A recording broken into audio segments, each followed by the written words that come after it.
Minsan sa buhay, ang turing nating pamilya ay yung mga kasama lang natin sa bahay. Pero ngayong Martes, may paalala ang ating mga pagbasa. Ang tunay na ugnayan ay higit pa sa dugo. Sa ating unang pagbasa mula sa ikalawang aklat ni Samuel, nakita natin ang kagalakan ni Haring David. Sumayaw siya ng buong lakas dahil sa wakas, ang presensya ng Diyos ay nasa piling na nila. Isang kagalakang hindi kayang pigilan. Isang kagalakang nagbubuklod sa lahat. Sino nga ba ang Haring Dakila? Siya ang Diyos na lumikha. Sa gitna ng ating trabaho at hustle ngayong Martes, tinatanong tayo ni Jesus sa Ebanghelyo ayon kay San Marcos, sino ang aking ina?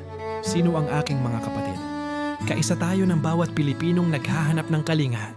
Ang sino mang gumaganap sa kalooban ng Diyos, siya ang kapatid, siya ang pamilya. Hindi tayo mag-isa sa laban na ito dahil sa bawat gawang mabuti, nagiging bahagi tayo ng pamilya ni Kristo. Panginoon, salamat sa pagtanggap sa amin sa iyong pamilya. Ito ang ating baon sa umaga.